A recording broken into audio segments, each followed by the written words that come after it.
Hi everyone, and welcome back to Artists Unfiltered, where I discuss my real, raw, and unfiltered opinions about all different kinds of music.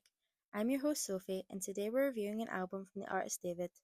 Just before we get into today's episode, I would like to mention that everything I'm about to say is my personal opinion, and I understand if you don't agree with me. Like last time, before we get into reviewing, I thought it would be nice to talk about the artist and his background as well as the background of the album. David is a genre-blending singer-songwriter from Houston, Texas, who first gained attention in 2022 with his breakout single "Romantic Homicide", which then went viral on TikTok and climbed the Billboard charts, all despite the fact that it was recorded in a closet using the BandLab app. Although being a music artist wasn't something that David had originally planned, as he started out as a Fortnite content creator on YouTube, but when his videos got hit with copyright claims, he began to make his own background music, which unexpectedly led him into songwriting and singing. His debut EP, Petals, Thorns, serves as an introspective introduction to his sound and storytelling, and this is the album we're reviewing today, so let's get on with it. Number 1. Sleep Well. Sleep Well is a fragile, heart-wrenching lullaby masqueraded as a goodbye. In the song, David distills heartbreak into something simple, soft, and devastating. Known for his lo-fi, genre-blending sound that touches alt-pop, R&B, and indie rock, this track leans heavily into emotional minimalism and it hits hard. The track itself is sparse and haunting. It opens with a muted guitar loop and soft ambient textures, creating a lullaby-like atmosphere. There's no beat drop, no grand climax, just stillness, like a quiet room after an emotional storm. The lo-fi quality is intentional. You can almost hear the air in the recording, like someone singing in a bedroom. It adds a sense of closeness, as if David is whispering the song to you directly. This isn't a song you scream, it's one you sit with quietly and peacefully. The track plays like a final page of a love story, or the last message you type but never send. It's a soft heartbreak, the kind that doesn't explode but just lingers. His tone is filled with quiet ache and is loaded with melancholy and unspoken emotion.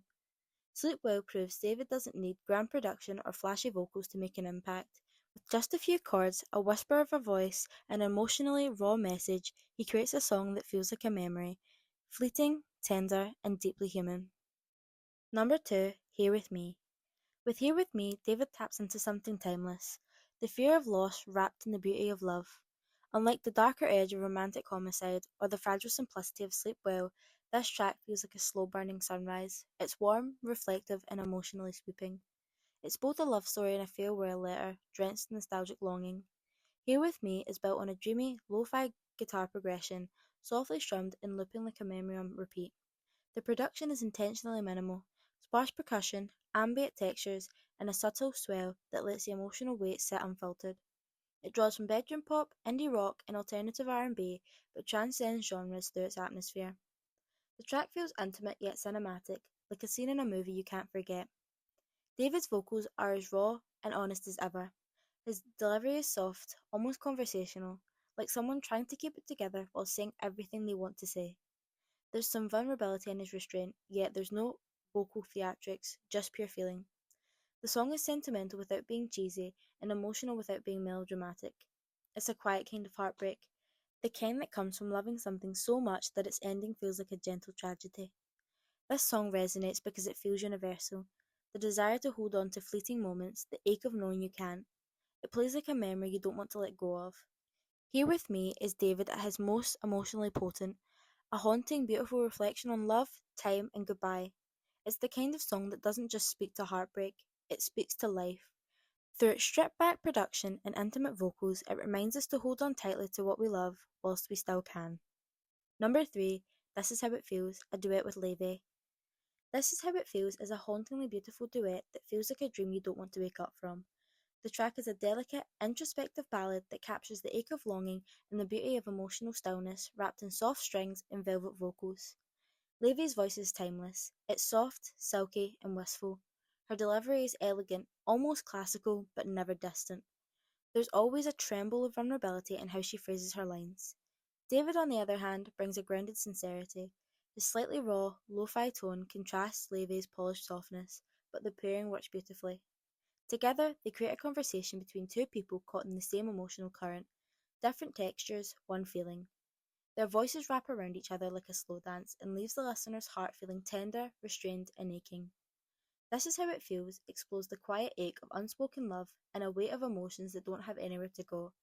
It's about melancholy, not melodrama. The title itself says everything. This is how it feels to want, to miss, to not be able to move on. The lyrics don't tell a clear story. Instead, they offer impressions, like scattered thoughts at midnight. It's poetic minimalism, soft phrases loaded with emotional weight. The song is a masterclass in emotional restraint. With minimal production and maximum feeling, David and Levy craft a track that's fragile, honest, and haunting. It's the sound of two artists meeting in the middle of a shared quiet sadness and letting it bloom. Number 4, Don't Forget About Me. Don't Forget About Me is David at his most emotionally exposed. Where Here With Me idolizes the moment and romantic homicide lashes out in pain, this track sits in the aftermath. The place where love is left but the heart hasn't. It's not a scream or a whisper, but more a soft plea of please remember I exist. Built on a simple foundation, the song is mostly melancholic, electric guitar and ambient echoes. The production is lo-fi, hazy and intimate. There's a sense of emptiness in the instrumental, and that's the point. The minimalism mirrors the theme. There's less now, just echoes. The song's raw aesthetic captures a bedroom recording vulnerability, not polished but personal. It sounds like a late night demo that was too honest to re-record. David's voice is what carries the emotional weight. He sings in a restrained tone, as trying not to break while saying what needs to be said. There's a quiver in his phrasing, an ache in his pause. He doesn't stretch his voice here, rather, he lets it falter, lets it breathe, which makes the performance all that more painfully real. He's not performing sadness, he's just letting it exist. Don't Forget About Me hits hard because it doesn't try to be complex. It's raw, relatable, and softly heartbreaking. It's the feeling of seeing someone move on while you're still standing in the ruins of what once was. It evokes a very specific emotional state, the fear of being forgotten by someone who meant everything and the realization that memory might be the only thing left. The track is a gentle gut punch, it's emotionally bare, sonically stripped, and deeply human. It's a song you don't just listen to, you feel it in your chest. It's one of David's strongest examples of how less is more when it comes to heartbreak. Number 5, Worthless. Worthless strips away romanticized sadness and leaves only the raw nerve. It's David at his darkest and most emotionally exposed, not just mourning a relationship, but questioning his very value in the aftermath. It doesn't ask for comfort, it barely even asks to be heard. It just is. Worthless leans into emo and indie rock influences, more aggressive than his usual lo-fi ballads. Grungy guitar, heavy reverb, and a grainy mix creates a sense of emotional disarray. It's unpolished on purpose, like a voice memo made during a breakdown. The distorted instrumental mirrors the lyrics, chaotic, loud, but hollow. It feels like an implosion, with everything just crashing inward. Vocally, David is raw and almost broken. He sings like he's at the edge of something, almost as if he's emotionally cracked, even angry, but not explosive. His delivery is emotionally exhausted rather than theatrical. There's moments where he holds back and moments where he doesn't. That imbalance gives the song a sense of unpredictability, like someone trying to hold it together and failing. This is one of David's most emotionally confrontational songs. It doesn't invite empathy, it forces you to sit in the pain. The kind that's just too messy to explain, too shameful to share, but yet too overwhelming to ignore. It's the sonic equivalent of staring at the ceiling at 3 a.m. and wondering if you'll ever feel like enough again. Worthless is a brutally honest, emotionally charged dive into the mental aftermath of emotional rejection. David doesn't ask you to relate, he just lets you witness. It's vulnerable, raw, imperfect, and that's what makes it feel real. Number 6, Backstreet Girl. In Backstreet Girl, David creates a sonic vignette of unrequited love and quiet desperation. With its lo-fi bedroom pop textures and bittersweet tone, the song evokes late-night walks, unset messages, and the emotional distance between what was and what could have been. It's not a dramatic heartbreak anthem, it's a soft ache, a confession said too late. The production is intimate and understated. Driven by a muted electric guitar riff, soft reverb, and a vintage-style ambience, it feels like it was recorded alone in a dim room, which is exactly how it's meant to sound. The lo-fi aesthetic gives the track a washed-out, dreamlike quality, as if the whole song is a memory. There's no big drops or flashy effects, instead just slow, sad beauty. David delivers his vocals in a way that's both emotionally detached and quietly aching. His voice carries a low-burning sadness, not theatrical, but deeply personal. What makes it effective is how understated he is. You feel like you're overhearing a thought he didn't mean to say out loud. He doesn't perform the emotion. Instead, he lets it exist, which makes it all the more haunting. This is one of the songs that hurt quietly. It evokes that deep sense of emotional limbo, caring for someone who doesn't feel the same, or who used to, but doesn't anymore. It's not about losing love violently, but about watching it slowly disappear. If you've ever felt like you were standing on the outside of someone's life, watching the door close, this song captures that exact moment. Backstreet Girl is a subtle, emotionally rich piece that proves once again how powerful David is when he leans into stillness and simplicity. It won't shout its feelings, instead, it'll whisper them, and that's how they stay long with you after the music fades. Number 7, You and I. When it comes to You and I, David blends emo, alternative rock, and poetic melancholy into a powerful expression of romantic destruction. It's more dramatic and guitar driven than his softer lo fi offerings, yet it still carries that signature vulnerability that makes his music hit so personally. This isn't a gentle breakup song, it's a funeral for something that once felt immortal. You and I explodes with gritty electric guitars, crashing drums, and a grand sense of scale. It's inspired by early 2000s alternative rock like My Chemical Romance or Radiohead's darker moments, but filtered through David's unique lo-fi ethos. The instrumental builds like a storm, quiet in the beginning, thunderous by the end. The cinematic rise gives emotional weight to every line, culminating in a kind of emotional exorcism. David chose his most intense vocal delivery to date. He doesn't just sound sad, he sounds devastated, angry, exhausted. His voice wavers, cracks, then soars a roller coaster that mirrors the internal chaos he's singing about. This track demands more from him vocally than songs like Here With Me or Sleep Well, and he delivers. It's not perfect in a studio sense, but that's the point. It's raw, emotional imperfection. This is one of David's most cathartic songs. It doesn't sit in sadness like Don't Forget About Me or Sleep Well. Instead, it burns it down. It's the kind of song you listen to when you need to scream out your heartbreak and feel all of it. The raw emotion is loud, messy, and real. It's not a clean wound, it's jagged and still bleeding. You and I is a visceral emotional release. It's intense, vulnerable, and sonically bolder than most of David's earlier work. It's the sound of heartbreak with nothing left to hold back. With this track, David proves he's not just a lo-fi ballader, he's a full-spectrum emotional storyteller. Number 8, Romantic Homicide. Romantic Homicide is a brutally honest breakup anthem, soaked in quiet rage and emotional numbness. Unlike traditional heartbreak songs that beg for closure or mourn what's lost, this track cuts the cord coldly. It's about that moment you stop feeling sorry and start dissociating, and in that numbness, there's a violent kind of peace. It's heartbreak from someone who's already emotionally dead inside. The track is minimal yet cinematic, a perfect blend of lo-fi and alternative rock, anchored by a ghostly guitar riff and stark percussion. The mix is intentionally raw, low fidelity, low warmth, and high tension. It opens soft and airy, but as it unfolds, it builds a quiet intensity, like storm clouds forming behind a calm expression. The dark ambience reinforces the title. This is love turned into a crime scene. David's vocal tone is detached, monotone, and icy cold, and that's exactly what makes it work. He's not crying, he's not begging, he's saying it plainly. He's done with the hardships, and his delivery feels emotionally flat on the surface. But if you listen closely, it's boiling beneath like someone who's been hurt too much to show anymore. Romantic homicide feels like the last stage of heartbreak, not pain, not anger, but emotional erasure. It's for the people who don't just want closure, they want silence. They want to delete every single trace of that person, mentally and emotionally.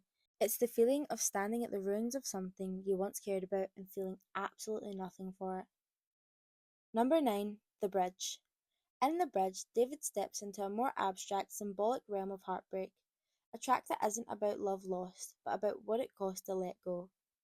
This isn't the fiery, cathartic emotion of romantic homicide, or the still sorrow of sleep well. It's the quiet moment before a leap, real or imagined. It's a song about hesitation, collapse, and surrender, emotionally, mentally, and metaphorically. Musically, The Bridge leans into cinematic minimalism. The production is restrained and haunting, with soft piano tones, ambient pads, and a sense of space that mirrors emotional isolation. The track feels floaty yet heavy, like drowning in slow motion. It's melancholic, atmospheric, and sparse in a way that let the lyrics breathe or suffocate, depending on how you interpret them. There's no drums, no climaxes, just emotional gravity. David's voice here is at its most delicate and ghost-like. His tone is soft, even flat at times, but intentionally so to reflect emotional paralysis. He sings like someone who's exhausted all their tears and is now just saying goodbye to love, to hope, and maybe even to life. This isn't theatrical sadness, it's resignation. Emotionally, the bridge is one of David's most haunting pieces. It leaves you not in tears but in silence. It doesn't offer resolution, just stillness. The bridge becomes a place where everything stops: time, feeling, and connection. It's a song that captures the moment between two realities, staying and going, hoping and giving up, and lets you feel the weight of standing in between. The bridge is David at his most poetic, mature, and quietly devastating. It may not be the viral fire of romantic homicide, but it's something more rare: emotional patience and psychological depth. It doesn't ask to be replayed on a loop, it asks to be felt deeply, once, and remembered forever. And now it's that time where I give you my overall review of the album. David's Petals to Thorns is less of an EP and more of an emotional journey, tracing the shape of heartbreak, from infatuation to ruin, from raw sorrow to numb survival.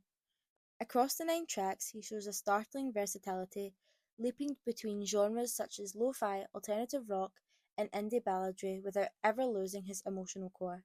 It's a debut that doesn't just showcase promise, it cements identity. The EP title, Petals to Thorns, is poetic and painfully accurate. Love begins soft and sweet, petals, but inevitably leads to heart, thorns. The progression defines the emotional arc of the project, between each track another fallen petal or fresh wound. The duality of beauty and pain is presented throughout, romantic lyrics undercut by haunting delivery, pretty melodies masking poisonous thoughts.